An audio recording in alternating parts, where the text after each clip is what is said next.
Hoy es un día que nos exige serenidad. El gravísimo accidente ferroviario ocurrido en Adamuz, en Córdoba, ha conmocionado a toda España, pero ahora no podemos poner el foco en las responsabilidades, precisamente porque en estos momentos es cuando más necesaria resulta la prudencia.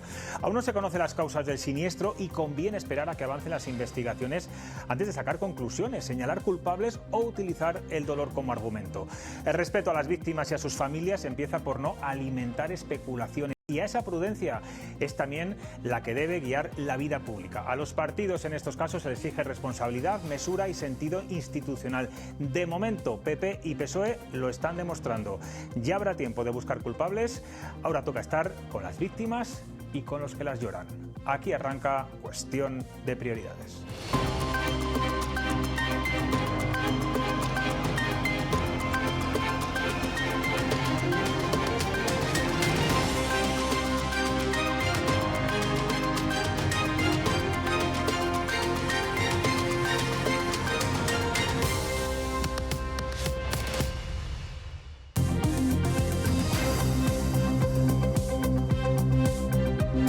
¿Qué tal están? Buenas noches. Los castellanos y leoneses estamos convocados desde hoy a votar en las elecciones autonómicas el próximo 15 de marzo. Alfonso Fernández Mañueco ha firmado esta mañana el decreto para disolver las Cortes y ha convocado estos comicios tal y como estaba previsto, sin anticipo electoral, agotando la legislatura y como exigía el calendario. Ha suspendido el acto para anunciarlo en señal de duelo por el accidente ferroviario en Córdoba, el primero en la alta velocidad en España, con un trágico balance de fallecidos y heridos. España está de luto durante 3 días. La clase política ha suspendido toda actividad, bueno, no toda, Vox ha mantenido su agenda y de hecho Santiago Abascal ha cargado contra el gobierno, pero vamos a ir a lo importante. Laura Zembranos, buenas noches. Los trabajos para recuperar los cuerpos están siendo complicados, es una zona escarpada y los trenes han quedado destrozados. Danos la última hora, el balance de muertos y de heridos.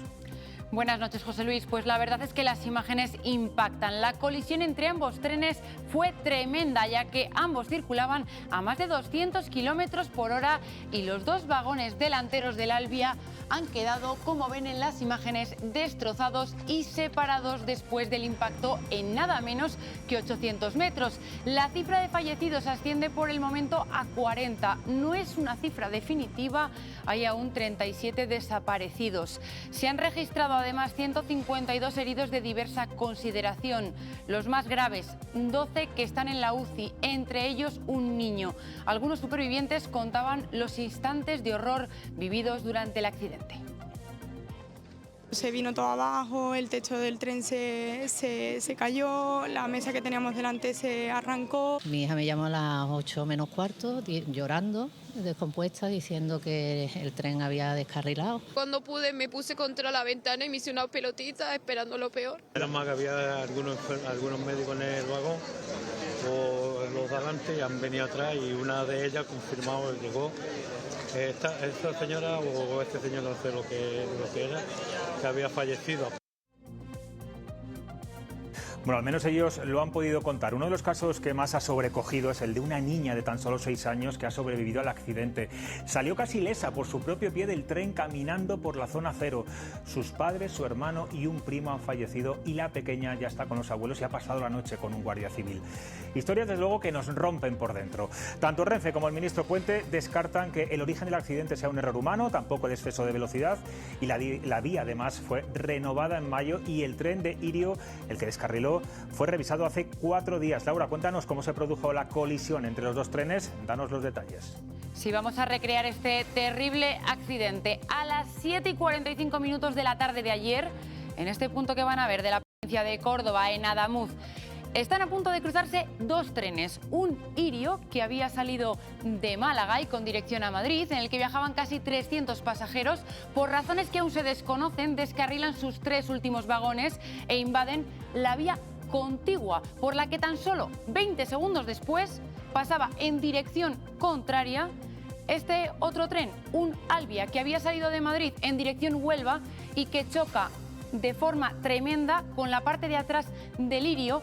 El impacto hace que los 2 primeros vagones del Alvia salgan despedidos y acaben en un talud de 4 metros. Es más, el impacto es tan grande por la velocidad que después de la colisión continúan avanzando hasta separarse 800 metros. Los expertos aseguran que el accidente es extraño. Se produce en una recta. Se descarta el exceso de velocidad porque aquí pueden circular a más de 250 kilómetros por hora y ellos iban a 205 y 210. Y se descarta también un error humano. Las últimas informaciones de varios medios apuntan a un fallo en la soldadura de la vía y que un raíl saltó por los aires, aunque la investigación llevará al menos un mes. No puedo decirles cuáles son las causas de ese descarrilamiento que ha producido el posterior choque, porque en este momento no las conocemos. Es un tren que no sé si llega a 4 años.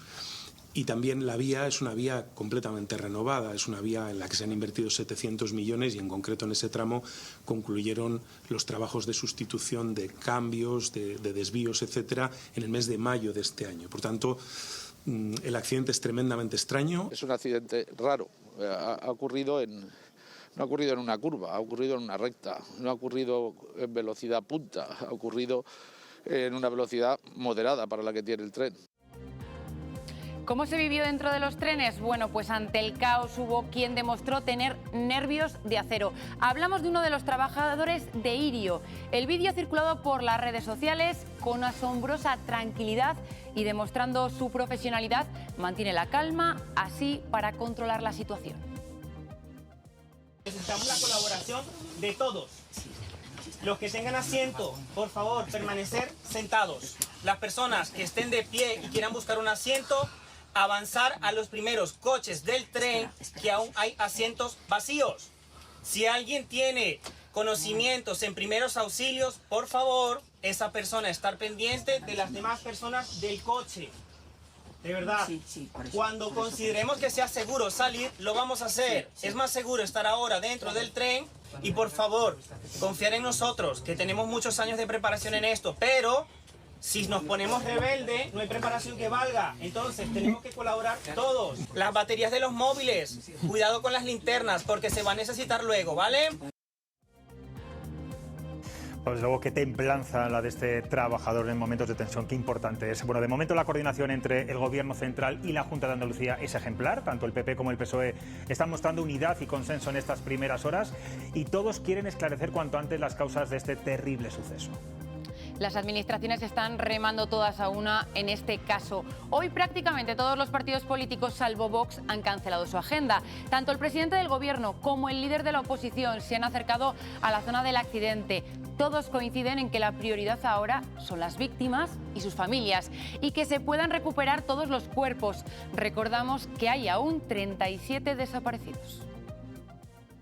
Nos preguntamos qué ha sucedido, cómo ha sido capaz de ocurrir esta tragedia. Y el tiempo y el trabajo de los técnicos, estoy convencido, nos darán con la respuesta. Lo siento mucho porque esto me ha hecho revivir el accidente del Albia que tuvimos en Santiago. Es el momento de la asistencia sanitaria, es el momento del consuelo y del acompañamiento. Ya habrá momentos para que nos informen de las investigaciones que seguro que desde el día de ayer están en marcha. Todo indica que va a ser lento porque va a haber que retirar mucho material para poder levantar esos vagones del Albia, que es donde se encuentra o donde podría encontrarse ciudadanos fallecidos. Ojalá no sea así, ojalá no fuese así, pero lamentablemente ahí todavía hay unas zonas que son opacas. Los reyes, en este caso desde Grecia, se han sumado a la preocupación y a las condolencias hacia los familiares de las víctimas. El accidente les ha sorprendido en Atenas, en el funeral de Irene de Grecia, hermana de Doña Sofía. Los monarcas han confirmado que lo antes posible viajarán a España, a la zona afectada.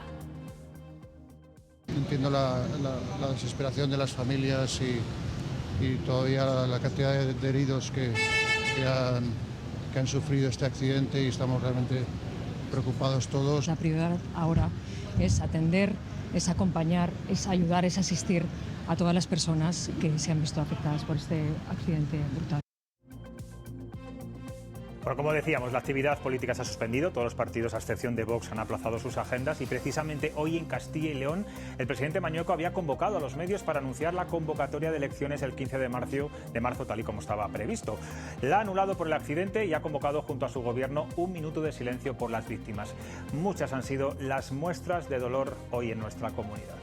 Sí, numerosos han sido los ayuntamientos e instituciones que se han sumado a minutos de silencio como este en la propia sede de la presidencia de la Junta. El presidente y todos sus consejeros al completo se unían al dolor de las víctimas. Todos ellos se encontraban celebrando uno de los últimos consejos de gobierno para la firma de la disolución de las Cortes. Bueno, estamos ante el primer accidente en trenes y vías de alta velocidad con víctimas mortales desde que en 1992 comenzó a operar en España este tipo de transporte. Laura, ha habido otros siniestros en trenes convencionales, incluso con más víctimas mortales. De momento es el segundo peor accidente de este siglo, solo por detrás del de Angrois en julio de 2013. Lo recordarán, un Alvia a una velocidad muy superior a la permitida descarrilaba a la entrada de Santiago de Compostela. Dejó nada menos que 80 muertos. Otro de los peores accidentes de nuestra historia fue en 2006, en el metro de Valencia. También por un exceso de velocidad volcó y dejó 43 muertos. En 2003, en Chinchilla, en Albacete, fueron 19 los muertos por una colisión de un tren Talgo con uno de mercancías. Y luego aquí en la comunidad, uno que también recordarán, en Palencia, en Villada, dejó 7 muertos en el año 2006. Y si hablamos del peor accidente de la historia de España, pues fue en 1944, en Torre del Bierzo, en León, un choque de un tren con una locomotora y un posterior incendio dejó más de 100 fallecidos. Muchas gracias, Laura. Nos vamos a estas horas a la zona cero del accidente, en Adamuz, en Córdoba. Está el periodista de ABC y contertulio habitual de Cuestión de Prioridades, Joan Guirado. Compañero, buenas noches. ¿Qué tal, José Luis? Buenas noches. ¿Qué te has encontrado en Adamuz? Imagino que mucho dolor de muchos familiares que siguen ahí y también de los vecinos.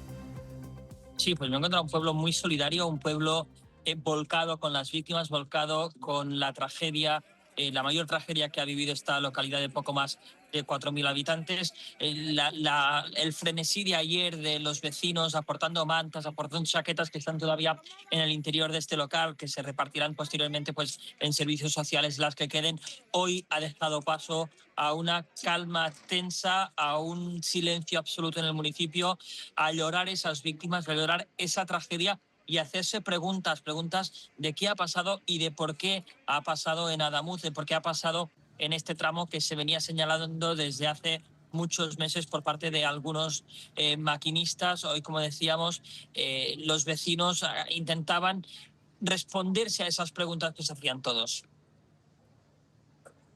Bueno, la solidaridad, desde luego, ha sido un ejemplo, como en otras catástrofes, como en otras desgracias. Lo veíamos en la Dana, lo hemos visto también en el atentado del 11 de marzo. No es el momento, decía yo al principio, de buscar responsables. Pronto la investigación lo dirá, pero ya ABC, tu periódico, publica que el rail número 23.177 saltó e hizo descarrilar el tren Irio. Y otros medios apuntan a un fallo en la soldadura. Hablo del diario El Mundo, del País, casi todos los medios coinciden. ¿Qué sabes? ¿Tienes más datos?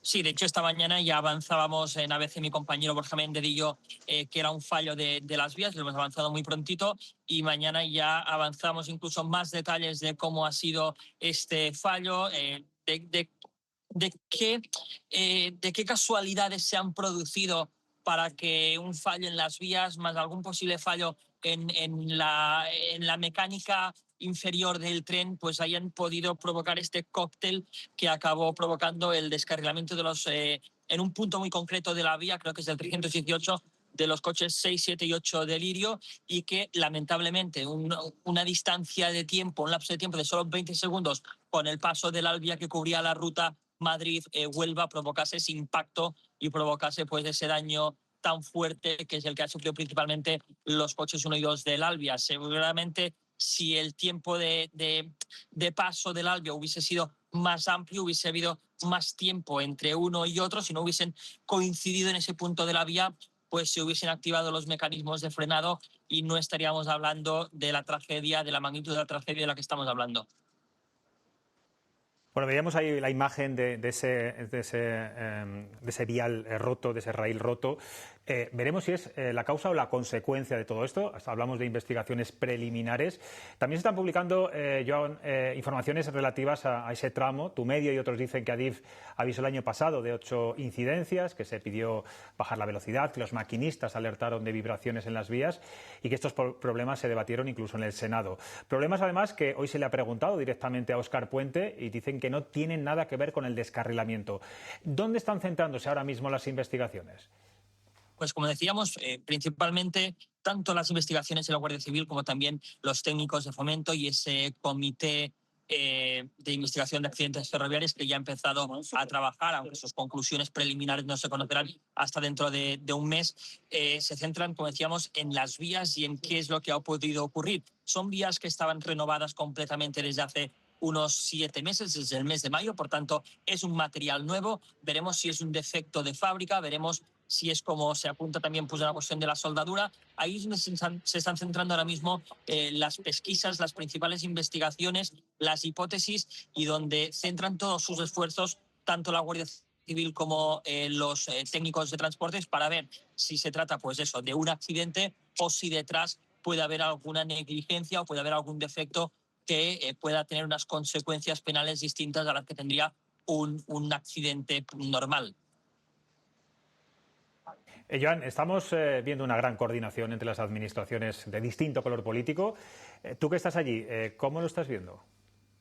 Bueno, creo que hemos aprendido todos de la Dana de Valencia, es mi principal titular con lo que hemos visto. Es verdad que es una tragedia pues seguramente más fácil de controlar que la Dana de Valencia a nivel operativo, porque está todo mucho más acotado. Los servicios de emergencia de la Junta de Andalucía fueron muy rápidos en actuar. El Ministerio de Transportes, el ministro Óscar Puente, desde 20-25 minutos después del accidente ya estaba en el centro de control H24 de Adif en Atocha, siguiendo y dando instrucciones con los presidentes de Adif y de Renfe. Por tanto, hubo una coordinación ahí entre administraciones que, desde mi punto de vista, es ejemplar. Es verdad que le he preguntado yo a Alberto Núñez Feijóo, cuando ha estado aquí hace un rato, si había recibido alguna información, alguna llamada por parte del presidente del Gobierno, de algún ministro, para informarle como jefe de la oposición, como correspondería, como uno podría imaginar que es la lealtad institucional, y Feijóo no ha querido hacer mucha sangre, pero ha dicho que la única información que tenía procedía de la Junta o de los medios de comunicación, que nadie del Gobierno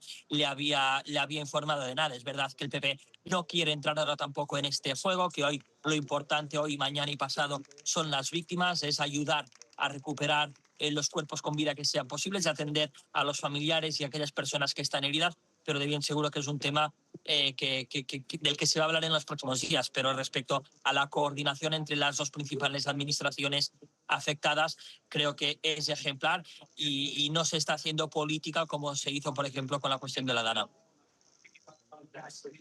Bueno, veremos a ver cuánto tardan en romper esta paz política y empieza la pelea precisamente entre los principales partidos. Joan, es curioso porque estás en el pueblo de tu abuelo, que según escribías en las redes sociales hoy, no conocías. ¿Qué supone para los periodistas que, bueno, contamos las cosas a veces parece con cierta distancia, pero al final estamos viendo dramas humanos, historias realmente que nos sobrecogen? Somos humanos también los periodistas. Sí, es una carga emocional, ¿no? También lo estaba hablando con mi tía, con la hermana de mi padre, que falleció hace unos meses mi padre, y me decía, ya estás en Adamuz, y esa carga sentimental de bueno, del pueblo de mi abuelo paterno, hace muchos años que emigraron a Cataluña, pero que nunca creía, ¿no?, que había pasado alguna vez con coche cerca, pero nunca había bajado del coche, nunca había estado en el pueblo, nunca había recorrido sus calles, y tenerlo que hacer pues en una ocasión como la de hoy. El pueblo de mi abuela está también a 7 kilómetros de aquí. Pisar estas calles en un día como hoy, pues a uno le produce cierta tristeza. Ya, no sé dónde estás ahora mismo, vemos que pone a Adamuz detrás de ti, no sé si estás en la estación de tren o estás en el ayuntamiento. Estoy en el centro social, donde se ha canalizado toda la solidaridad, donde se estuvieron las víctimas en un principio, digamos, el centro de operaciones, donde hoy ha estado Pedro Sánchez, donde han estado también Alberto Núñez Feijóo, donde mañana previsiblemente pasarán los Reyes a eso de las 12 del mediodía.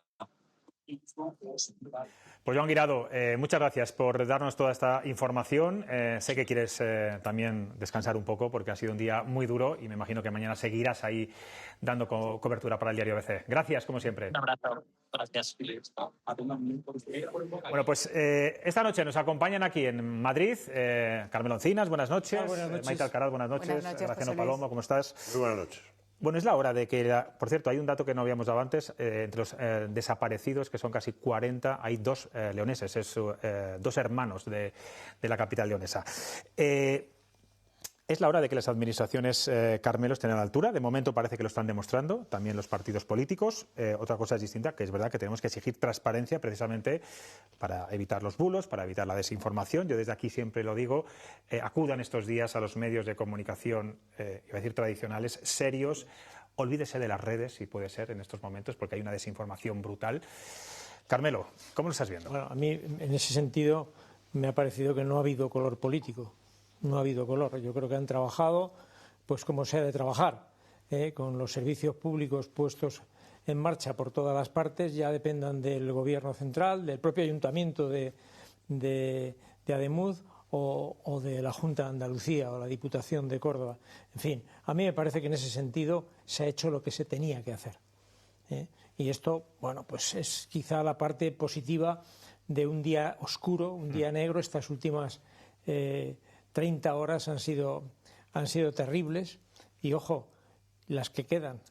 Porque hay 2 vagones en el barranco de Albia que están ahí. Y con cadáveres, dentro todavía, porque es muy difícil. Lo está diciendo decía Moreno Bonilla. Moreno Bonilla. Allí hay gente que debe estar atrapada y creo que con un pronóstico bastante oscuro de que puedan estar vivas. Esta es la realidad. Porque y no nos imaginemos cómo están los familiares de esas personas. Que vamos a ver, hay contabilizados 40 víctimas mortales, pero hay 43 denuncias de desaparición.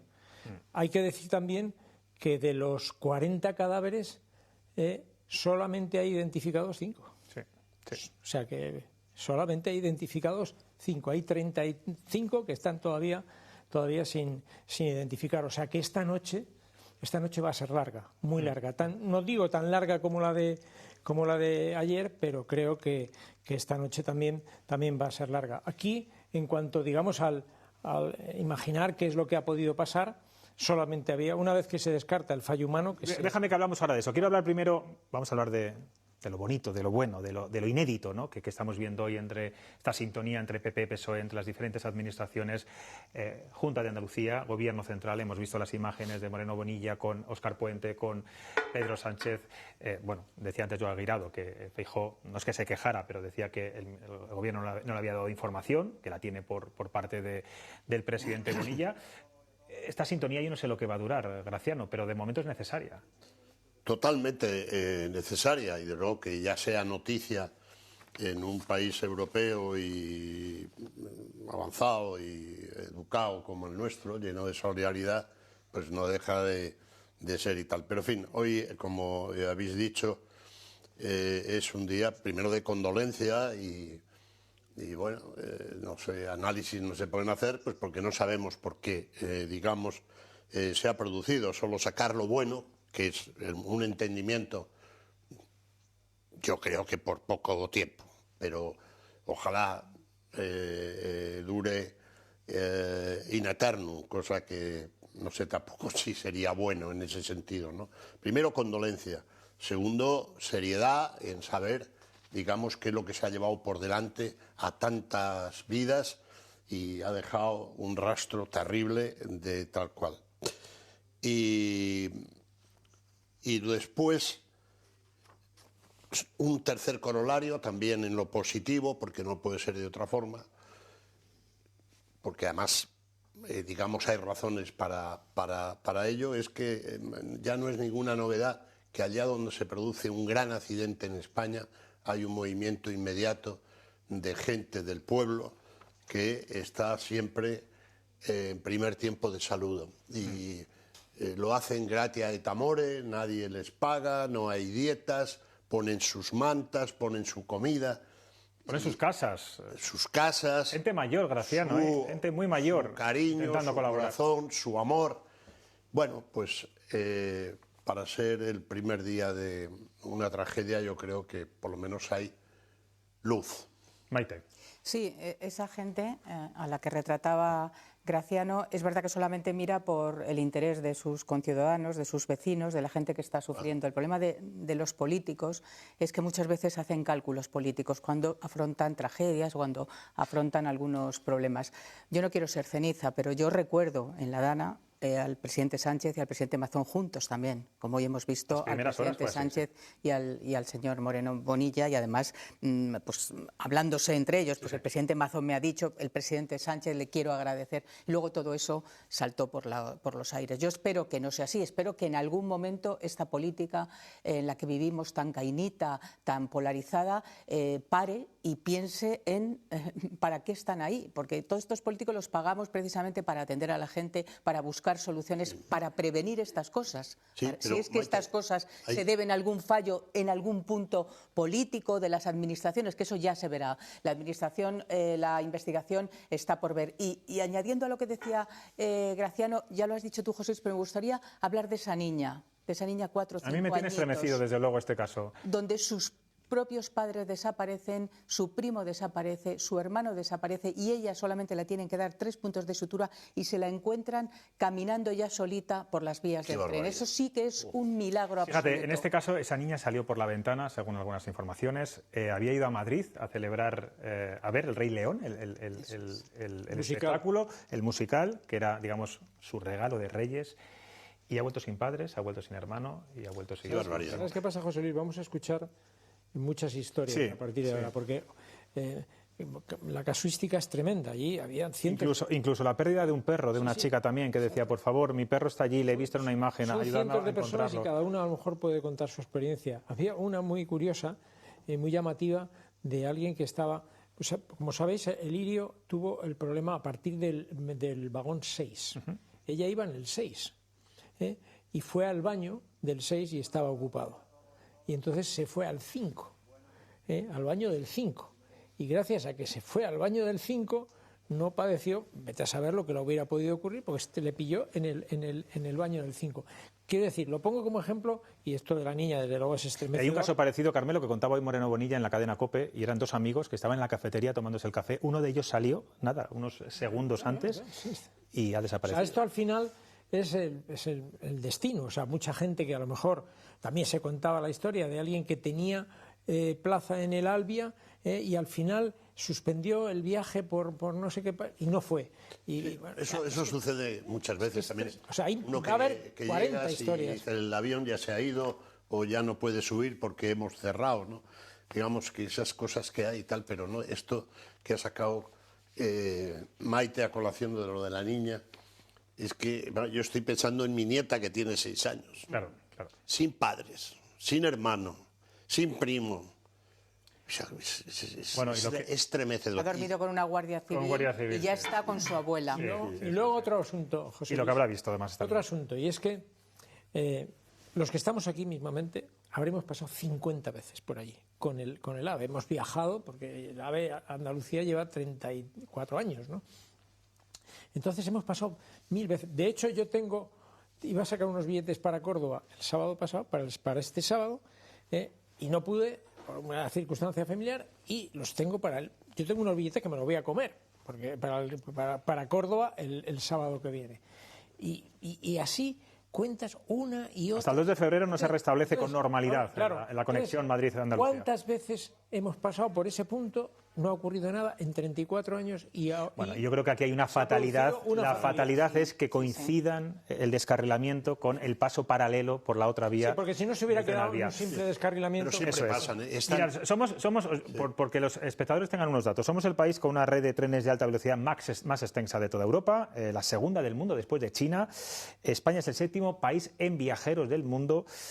Yo no sé si creéis que este accidente puede crear cierta sensación, Maite, de inseguridad a la hora de coger un tren, un AVE, o tenemos que ser también didácticos para decir, oiga, que esto es una cosa excepcional y no tiene por qué volver a pasar. Es inevitable, ¿no? Yo creo que un daño reputacional va a tener el AVE, el servicio ferroviario en España, que era nuestro orgullo, y que en los últimos tiempos, sin llegar naturalmente a esta catástrofe que acabamos de vivir, sí que había empezado a identificarse un poco con los fallos, con la imprevisión, con las tardanzas. Recordad cuando incluso te pagaban, si había a partir de 5 minutos de retraso, te pagaba el AVE.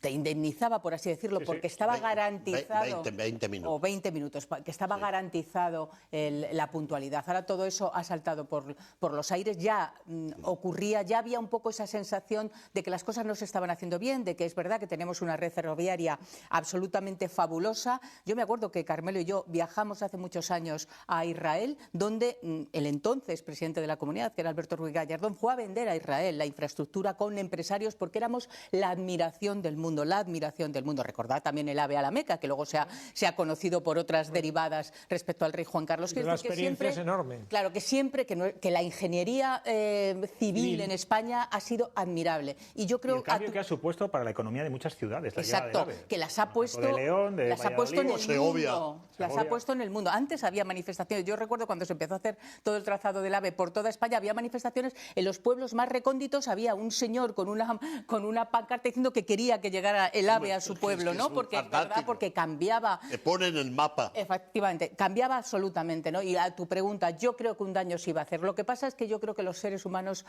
nos reinventamos y al final, cuando empieza a haber garantías, claro, olvidaremos. Las familias no y, hombre, siempre tendremos este recuerdo de esta catástrofe, de este drama tan abrumador, pero yo creo que al final nos vamos sobreponiendo. Espero que den garantías de que todo esto se va a solucionar, de que queda, oye, y además es un medio de transporte seguro, hay que decirlo. Creo que hay que hacer pedagogía como hay que hacer de los aviones también. Son mínimos los casos de este tipo de accidentes, pero que de entrada va a haber cierto resquemor por parte de los viajeros, eso es inevitable. Eso se va luego, ¿no? Yo he tenido que venir hoy aquí en Madrid en el Avant. Y no te ha quedado más remedio. Es verdad que ningún miedo, absolutamente ningún miedo, señores. Y quiero que todos los que estábamos en los vagones tampoco. Uno está más sugestionado y es verdad, y tiene como, me da la sensación de que iba más rápido, cuando no era así. Pero bueno, es un poco una cuestión psicológica, ¿no? Pero yo creo que desde aquí tenemos que invitar a que la gente utilice, y más ahora que es más barato que nunca. He venido aquí, le contaba a mi primo Carmelo que si él sí, que también ha ido mucho a Zaragoza, yo iba también a Cataluña, y es que no es el día para esto, pero es verdad que yo había notado cierta cosa rara ya de vibraciones, ¿no? Mira, déjame que te dé, porque yo quiero que vamos a recopilar. No es el día para. ¿Qué no es el día? No es el día para señalar culpables, pero los medios de comunicación. Pero habrá que pedir responsabilidades. El País, ABC, El Mundo, todos están informando en sus portadas web lo siguiente. Dicen que Adif alertó de 8 incidentes en Adamuz, meses antes de este accidente, que la investigación, según dice tanto El País como El Mundo como en ABC, es que un raíl saltó por los aires, una rotura de la vía, lo hemos visto antes en una imagen, como causa probable de que descarrilara el tren Irio en la tarde de ayer. Prudencia, insisto, a la hora también de exigir explicaciones. Al ministro Puente se le ha entrevistado también hoy en otra cadena de televisión y él ha dicho que todos estos avisos sirven para mejorar la seguridad y que es algo normal y que esto, bueno, pues que ni la rotura de la soldadura tampoco que hemos visto, que estamos viendo ahí en esa imagen, tienen nada que ver, absolutamente nada que ver con el descarrilamiento. Esa es la primera opinión que hemos tenido de Óscar Puente, pero insisto, se está investigando. Sí, a mí también me cuesta creer, sin tener lógicamente el conocimiento que tiene un ingeniero en esta materia, ¿no? A mí me cuesta creer que una soldadura pueda provocar semejante tragedia, semejante tragedia, que descarrilen dos o tres vagones después de pasar la cabeza tractora y 5 vagones. Atención. O sea, porque teóricamente, aunque paga el pato el Albia, el quien provoca el accidente es el Irio. Porque el vagón 6, 7 y 8, los vagones 6, 7 y 8 del convoy se descarrilan y se desplazan hacia el otro lado de la vía. Entonces, hombre, llama la atención que pasaran con normalidad, bueno, que pasaran sin ningún tipo de problema la cabeza tractora y los 5 vagones que había detrás y descarrilaran el 6, 7 y 8. Por una soldadura, no sé, a mí, desde mi ignorancia me resulta extraño, sobre todo porque las vías del AVE están todas completamente controladas informáticamente. O sea, cualquier alteración en la vía salta. O sea, que a mí me llama la atención. O sea,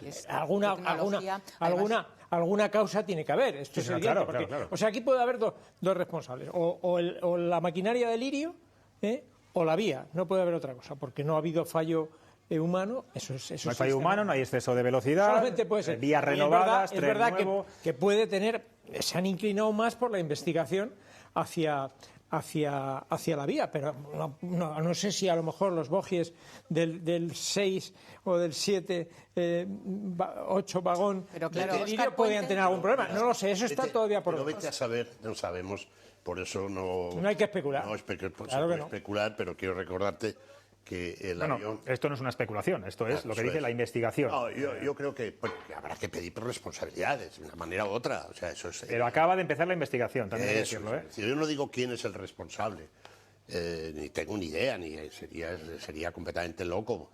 Es decir, pero que ya las va a haber, seguro. Pero eso da igual, porque el hombre no es infalible, la técnica no es infalible. Y está, oyéndote, estaba recordando un accidente que yo cubrí en el aeropuerto Charles de Gaulle. Un trocito de hierro así acabó con el avión más poderoso comercial del que había habido nunca. Y que era un Jumbo, no, el Concorde. El Concorde. Un trocito que se había caído de otro avión, etc. Es decir, vete a saber. Es que, atendiendo a lo que decía Óscar Puente, el ministro, él decía que la rotura de esa parte de la vía podía ser causa o consecuencia. Claro. Eso yo creo que lo entendemos todos los ciudadanos, es decir, puede ser que se rompiera precisamente tras el descarrilamiento, a causa del descarrilamiento. ¿Cuál fue la causa? No lo sé. Yo creo que en esto efectivamente hay que tener prudencia. Hay dos cajas negras. Hay dos cajas negras, las de los dos trenes, que dirán efectivamente, o por lo menos tienen cajas negras, exactamente, igual que los aviones, que aproximarán un poco la investigación a dónde tiene que acercarse. Yo creo que conjeturar es difícil. Yo, cuando he sabido que era una línea recta, porque esto, con poco que sepas, una línea recta, no iban a una velocidad superior a la exigida, eran 207, 208 y pueden ir hasta 250. Eso indica que es algo, pues a lo mejor tan mínimo como lo que tú decías del Concorde, algo pequeño que se nos escapa. Yo me acuerdo, fíjate, con el accidente de Angrois, yo al año siguiente, en 2014, ABC, el periódico en el que trabajábamos entonces, me mandó a hacer un reportaje. Yo me acuerdo que entré a esa misma hora, el mismo trayecto, entramos por lo que era la curva de Angrois y entramos a 50 kilómetros por hora, que ya era casi entrar en Santiago, y me pareció, dije, ¿cuánto corre este tren? Que un año antes iba a 173 kilómetros por hora. Por tanto, sabiendo eso, te puedes imaginar que, claro, el accidente estaba más que justificado. Ahora no sabemos cuál es. Que es que el maquinista del accidente de Angrois sobrevivió y declaró ante el juez, cosa que el maquinista y está condenado. No puede porque ha fallecido. Efectivamente. Es un chaval de 27 años. En ese caso, Lirio también. Sí. El de Lirio falleció. Ha fallecido, claro. El de Lirio fallecido y el del... El de Angrois... No, perdón, el del Albia. El Albia ha fallecido. Ha fallecido, pero el de Lirio no. No, el Lirio no. Fue después, claro. Si la máquina de Lirio pasó. ¿Dónde está? Ha tomado declaración, está tomando declaración. Eso, quiero decir. Es muy pronto, Graciano, todavía no. Por eso yo creo que este tipo de cosas para los responsables, tanto técnicos como políticos, tienen que ser responsables cuando hacen declaraciones realmente fuera de lugar. Y no voy a citar a nadie hoy, pero de que vamos a ir a 300, 400 como en China, y que además vamos a ir pensando en que no todos los pasajeros deben ir sentados. Bueno, lo dices por Óscar Puente, unas declaraciones en la cadena SER. Bueno, lo digo yo porque la gente tiene que saber de qué se trata. Quiero preguntaros también, nos queda un minuto antes de irnos a publicidad. Hemos visto que todos los partidos políticos, excepto dos, han suspendido hoy su actividad, su agenda política. Vox no solo no la ha suspendido, ha hecho una rueda de prensa, incluso ha anunciado, que luego hablaremos después de publicidad, esa ruptura del pacto del PP en Extremadura. ¿Qué os parece? Bueno, a mí, os lo digo con toda claridad, a mí me ha parecido que todos los políticos tanto del PSOE como del Partido Popular han sido prudentes, han hecho su papel ahí, yo creo que han mostrado incluso colaboración, en fin, han querido escenificar que desaparecen todas las rivalidades y todos los enfrentamientos políticos cuando hay un asunto de una causa mayor como es esta. En este caso sí. Como no puede ser de otra manera. En otros no. Bien, a mí lo que ha hecho hoy Vox, el tuit de Abascal, a mí me parece de una mezquindad sencillamente obscena. Lo digo así de claro, obscena. Al margen de ese tema, que ya sabemos cómo se conducen y lo que piensan. El viernes, esto no es opinión, es información, yo he estado el fin de semana en Extremadura. El viernes se levantó la sesión de negociadora. No me hables de la negociación, que vamos a hablar después de publicidad. Solamente quería saber la opinión sobre Vox. Bueno, no te había entendido. Nada, pues ya lo has dicho. Pues me parece impropio. Impropio. Maite. Muy rápido. Si esto era la nueva política, nos podíamos haber ahorrado la nueva política, porque si no van a converger en un caso como este y no van a mostrar un respeto por las víctimas, pues chicos, no sé, ¿para qué queríamos estos partidos? En el tuit de Abascal no había ni referencia a las víctimas. Ni referencia. Bueno, y críticas duras al gobierno. Nos vamos a ir a publicidad. A la vuelta vamos a hablar de la convocatoria de elecciones en Castilla y León y también de ese pacto que está ahora mismo en el aire entre el Partido Popular y Vox en Extremadura. Enseguida volvemos.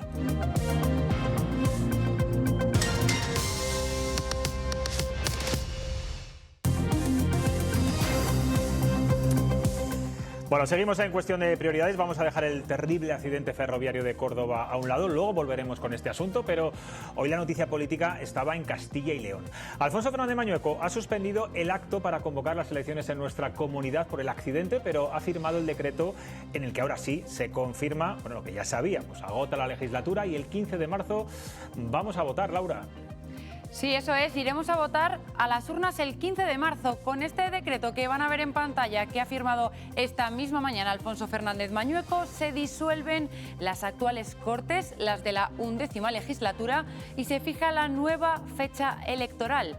Un documento que nos deja, además, otras fechas. Mañana se publica el decreto en el Boletín de la Comunidad y empiezan a contar los días para que los partidos políticos puedan presentar sus candidaturas. Tendrán que hacerlo entre el 4 y el 9 de febrero, pero no será hasta el día 27 de febrero, hasta finales de mes, cuando puedan pedir el voto. Ese día será el día de la pegada de carteles y la campaña electoral durará hasta el día 13 de marzo.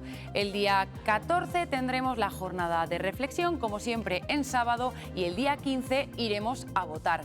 También se ha fijado hoy otra fecha, la del Pleno de Constitución de las Cortes. Será el 14 de abril y ese día arrancará la 12ª legislatura. Bueno, pues entre los muchos asuntos que los votantes tendrán en cuenta a la hora de depositar el voto en la urna, hoy nosotros nos hemos fijado en uno de los temas más polémicos y de actualidad. Laura, es nuestra cuestión del día. Sí, hoy les hemos preguntado si creen que el nuevo modelo de financiación del Gobierno perjudicará al PSOE en las elecciones de Aragón y también en las de Castilla y León. La mayoría de ustedes cree que sí, hasta un 80%, el otro 20% cree que no afectará en el voto.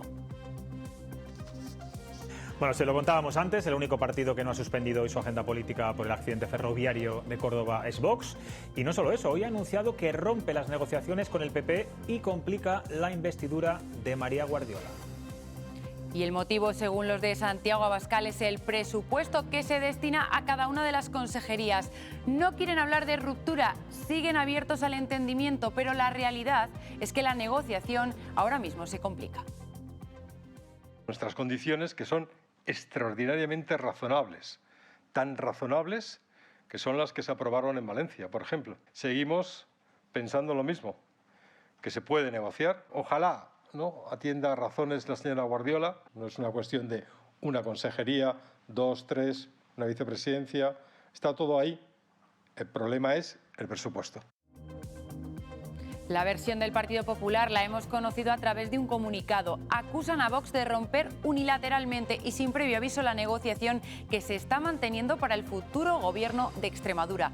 Además, acusan a los de Abascal de bloquear tan solo un día antes de la sesión constitutiva de la Asamblea. Bueno, me van a permitir que le pregunte al castellano y leonés, a Graciano Palomo, burgalés, sabe todo y que hace unos análisis muy Burgasés certeros a veces. Y ribereño. Y ribereño, la Ribera del Duero. ¿Qué va a pasar en Castilla y León? ¿Qué crees que va a pasar esa noche del 15 de marzo? Pues así, digamos, a bote pronto y a tenor de los estudios demoscópicos, una vez que ha agotado la legislatura, que esto a veces se olvida, a veces oigo a gente que parece que es que ha adelantado elecciones. No, ha agotado la legislatura. Tocaba, decía, ha agotado la legislatura en minoría. Bueno, pero como es algo no muy habitual entre los varones del PP, bueno, sí, Aragón, estábamos pero viendo bueno, ahí en Extremadura. El salamantino ha demostrado, en ese sentido, tener palabra. Entonces, a grosso modo, viendo todo la cantidad de encuestas que se han publicado, tenemos varios titulares. El primer titular, en el que coinciden todos, es que Mañueco va a seguir siendo presidente. Una cosa es si con 31, ahora tiene 30, con 31 o 36, que es la horquilla que dan. Con 36, pues necesitaría muy poco, la verdad. Bueno, ahora tenemos un procurador más en estas elecciones, porque gana Segovia, un parlamentario la circunscripción de Segovia, eso es, 82. Digamos, ese es el primer titular, a 5 columnas y en negrita. El segundo titular es que el PSOE baja bastante. Y por lo tanto, ¿por qué? Pues yo creo que es bastante odio y que tiene que ver mucho también Sánchez y su política, etcétera, etcétera. Y Vox sube. En algunas encuestas, digamos, es el que más sube, pero no deja de estar, con todo respeto, en la marginalidad. Y hay un cuarto titular que sería... Marginalidad... No, bueno, quiero decir, como he dicho, relativa. 13, 14, 15 escaños... Bueno, no te olvides que su jefe, el jefe de Vox, que todo se decide en Madrid, que es la razón por lo que no han ido hoy a la mesa de negociación a suscribir el acuerdo, que había acuerdo en Extremadura el viernes pasado, No tenía adelantes, que ahora hablamos de Extremadura, vale. Estamos en Castilla y León, que es esta comunidad, es esta televisión. Entonces, y también hay otro dato, más marginalidad, que es la agrupación de la extrema izquierda en Castilla y León en torno a Podemos. Bueno, se separan, de hecho, ¿eh? Por un lado iría Izquierda Unida, Podemos, Sumar, no van a estar juntos esta vez. Maite, ¿cómo lo ves? Desde la distancia madrileña, que a veces es interesante también escuchar vuestras voces. La perspectiva. Seguimos muy de cerca la política castellana leonesa, que es importante.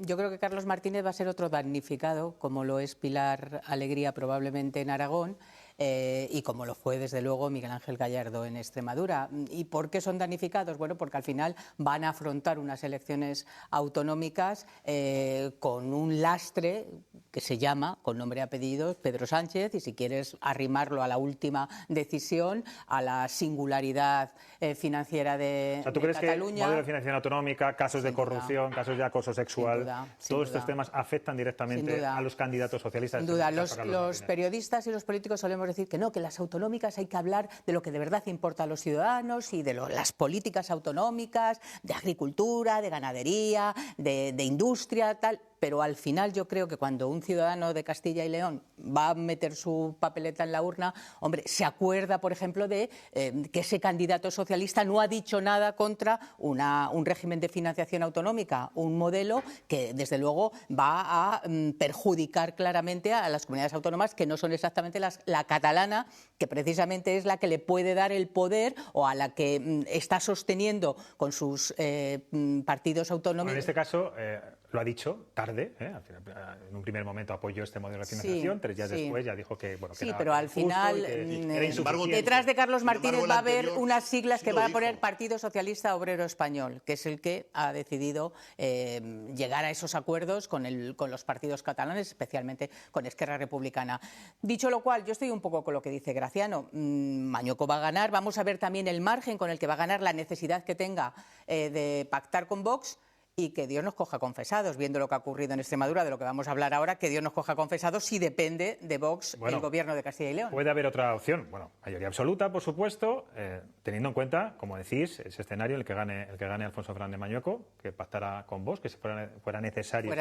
Que eso hay que verlo. Cuidado con los partidos localistas. Estamos hablando que en el Parlamento de las Cortes está la Unión del Pueblo Leonés, está por Ávila, está Soria ya. Exacto. Ese sería el escenario, yo creo, sería el mejor que más desearía en este momento el Partido Hay Popular. que subrayar una cosa. Es muy difícil las mayorías absolutas.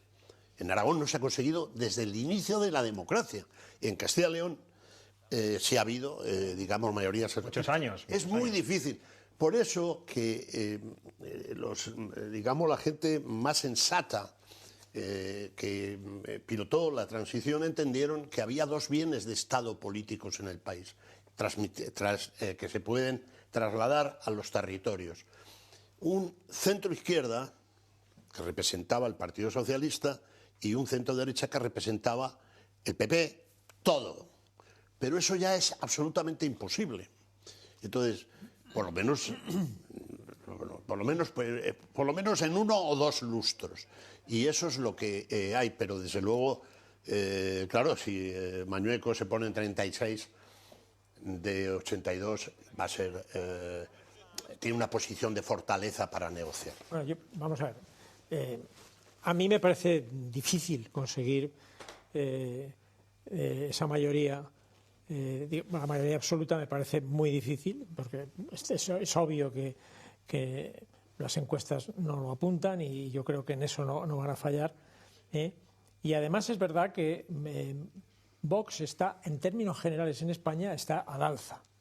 Lo que pasa es que yo tengo la esperanza de que los castellanos-leoneses... Castellanos y leoneses. Bueno, castellanos y leoneses. Plural los dos. Vale. Pues eso, castellanos y leoneses... Que nos ven en León mucho. Que somos muy especiales. Cuando voten, recuerden lo que ha hecho Vox en esta pasada legislatura, digamos... En esta actual. Esta que termina, sí. El líder que ha tenido, lo estrambótico que fue, la pesadilla que fue para el propio presidente de la Comunidad de Castilla y León. O sea, yo creo que lo recuerden. Y recuerden también algo, muy importante que ha apuntado ante Graciano. Y es que nada de lo que decida Vox en Castilla y León va a decidirse en Castilla y León. Lo va a decidir en Madrid, porque así funciona Vox. O sea, se hace lo que el César Abascal dice, o el entorno este búnker que se ha montado a su alrededor. Eso lo tienen que tener bien en cuenta a la hora de votar, para que lo sepan, luego que voten lo que quieran, pero que sepan que las decisiones relativas a Castilla y León en Vox se van a decidir en Madrid. Entonces, bueno, a mí yo tengo un poco la percepción de que a lo mejor esos partidos localistas a que hacéis referencia a vosotros tengan algún protagonismo y le puedan permitir a Mañueco pues el no pasar por la pesadilla de tener que negociar con Vox, porque es una pesadilla. Es una pesadilla porque, bueno, pues tengan los escaños que tienen, no digo que sea marginal, pero sí es una minoría. Y por tanto tendrían que tener, digamos, las exigencias propias de una minoría, y no las tienen. Y ahora pasaremos a Extremadura y veremos cómo esto lo hacen efectivo. Es cierto que lo que dices, y subrayando lo que te había comentado yo antes, pero ahora ya los candidatos son distintos. Ahora hay un tal Pollán, el señor Pollán. Carlos Pollán, presidente de las Cortes. Carlos Pollán, presidente de las Cortes, disueltas. Y no tiene nada que ver con mi paisano de Burgos. Pero bueno, es un hecho cierto que se decide aquí en Madrid. Graciano, hay un dato, y es que el gran crecimiento de Vox en Castilla y León fue en las elecciones pasadas, que pasó, si no recuerdo mal, de 1 a 13 escaños.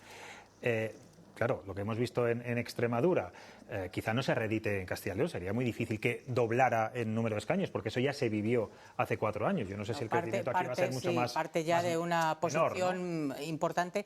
Y luego hay que recordar una cosa, ¿con qué Vox se negocia? Porque es que hay un Vox que dice que no quiere entrar en las instituciones y otro Vox que de golpe y porrazo decide que sí, que quiere tener presencia con arreglo a su posición en las urnas y con arreglo a tener un vicepresidente y varios consejeros. Es decir, que como bien decía Carmelo, negociar con un partido así, que pasa de la nada al todo, es decir, no que haya matices en las negociaciones, es que incluso te sientas, negocias. O yo escuchaba a un portavoz de Vox decir que es que en Extremadura no se ha querido llegar a lo que propone Vox, pero si es que lo que propone Vox no tiene nada que ver con la campaña y con el programa electoral del Partido Popular, es que quiere cambiar completamente las propuestas del otro partido, y cuando uno negocia, hombre, negociar es eso, es ceder, no es querer imponer. Pero un matiz, vamos a ver.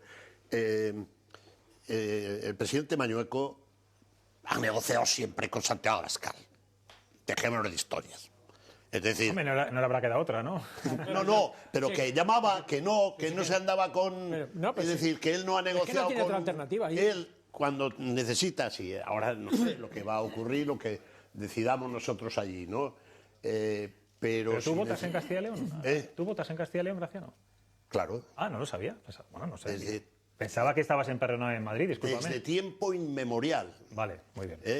Incluso algunos de mis hijos, fíjate. Bueno, vamos a hablar de Extremadura, que veo que tenéis ganas.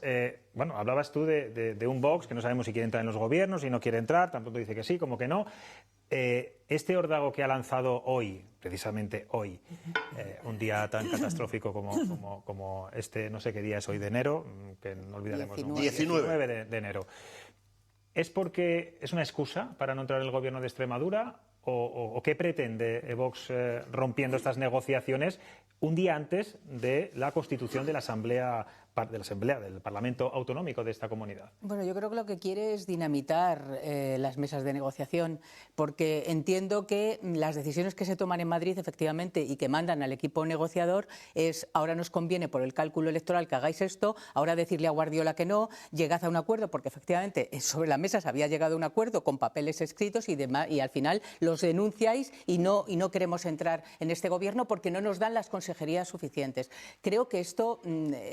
Cuando hablamos de la política adolescente, esto es política adolescente. Sí. Quiero decir que esto no es de unos señores que tienen que saber exactamente qué quieren. Si quieren entrar en el gobierno de Extremadura, tendrán que negociar. E insisto, negociar es ceder. Es tú hasta aquí, yo hasta aquí, y cedo en esto. No se trata de imponer, y sobre todo no se trata de imponer tu programa electoral sobre el que ha vencido. Que yo recuerde, es la señora Guardiola la que tiene la mayoría, no los representantes de Vox. Y efectivamente ese búnker que acompaña al señor Abascal, al que ha mandado directamente a negociar con la señora Guardiola, en fin, yo creo que de negociar saben poco, solamente necesitan titulares, y hoy además era el peor día para tener este titular. Dinamitar una mesa de negociación al que aguardan los extremeños para tener un gobierno, para conformar su parlamento el mismo día que están todavía encontrando cadáveres, me parece... Yo tengo mis sospechas, José Luis, de que realmente Vox quiera entrar en el gobierno. Vox ha salido de los gobiernos de las comunidades autónomas donde estaba... Bueno, es lo que ha dicho Santiago Abascal en una entrevista con OK Diario. Por decisión estratégica, porque entiende claramente que es mucho mejor estar fuera, influir desde fuera, comer palomitas... viendo cómo se desgastan. Pero eso ya no le vale al votante de Vox. Eso ya no le puede valer al votante de Vox. No, pues hasta ahora le ha valido. Vox ha dicho que es un partido de gobierno, que quiere entrar en los gobiernos. Sí, pero eso es una cosa es lo que dices y otra cosa es lo que haces.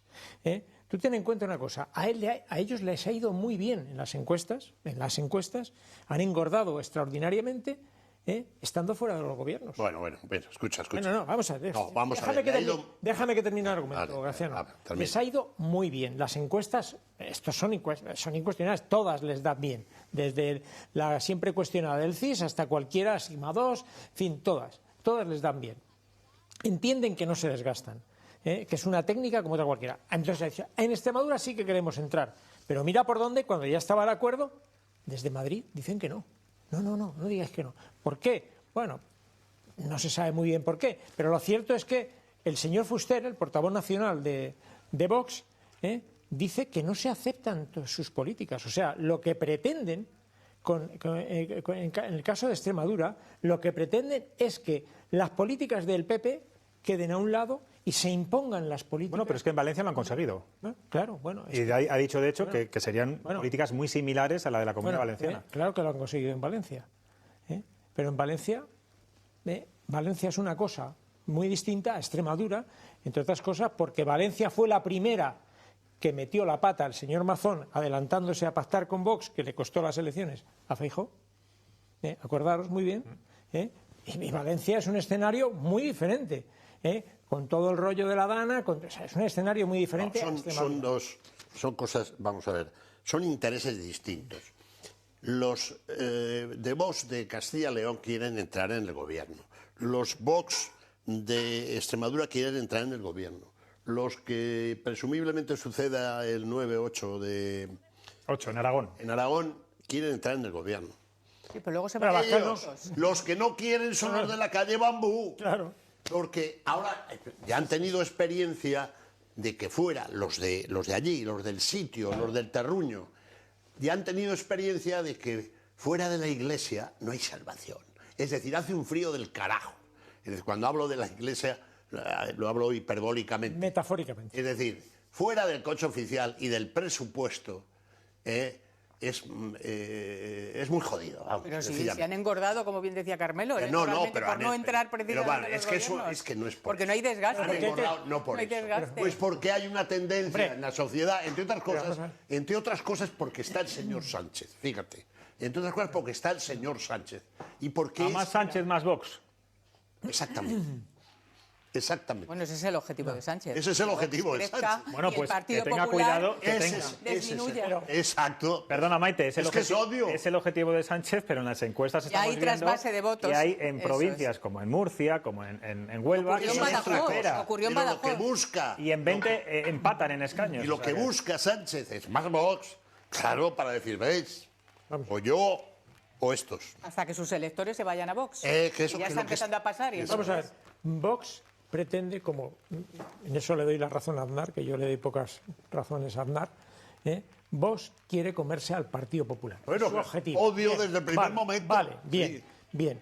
Y desde esa perspectiva, gobernar con el Partido Popular no le viene bien, porque el pez grande se come al pequeño en un gobierno, esto es así, y está muy cómodo fuera. Luego, que haya otros vectores que engorden a Vox, entre otras cosas, el apoyo del trastornado de la Casa Blanca, por ejemplo, que está apoyando a toda la extrema derecha europea, y que haya esta ola de extrema derecha, digamos, imperante, todo eso también influye. Pero vamos, por supuesto que es un factor, un vector de crecimiento de Vox, el hecho de que estén fuera del gobierno. Ahora mismo, no se desgasta. Por ejemplo, en Castilla y León y en Aragón, un factor de la subida de Vox, que va a subir, no, yo he visto las encuestas y he hecho la traslación y tampoco es para tanto. ¿Sabes lo que les va a dar? En los agricultores, que son comunidades con agricultores y ganaderos. Mercosur. ¿Pero eso significa que no hay que firmarlo? No. ¿Que le favorece? Sí. Bueno, 15 de marzo. Los castellanos y leoneses tenemos que ir a votar. Graciano Palomo, que me acabo de enterar que está empadronado allí en la Ribera del Duero también. Así que me imagino que ya todos lo sabían, porque llevamos hablando mucho de esta fecha, pero ya se ha confirmado. Hoy ya el presidente Mañueco ha firmado el decreto. Mañana se disuelven las Cortes Autonómicas y el 15 de marzo, pues eso, tenemos urnas a la vista. Nos vamos a ir a publicidad. A la vuelta quiero que vean un emotivo homenaje que le hace hoy nuestro viñetista Chema Nieto a las víctimas de esta tragedia ferroviaria en Córdoba.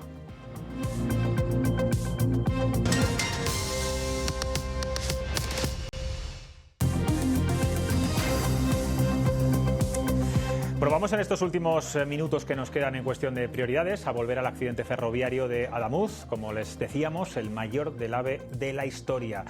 Queremos ahora homenajear a los fallecidos y lo vamos a hacer con algo tan simbólico como es un dibujo. Nuestro viñetista Chema Nieto ha puesto hoy toda su sensibilidad en sus pinceles y miren qué bonito recuerdo y qué cosa más bonita nos ha hecho.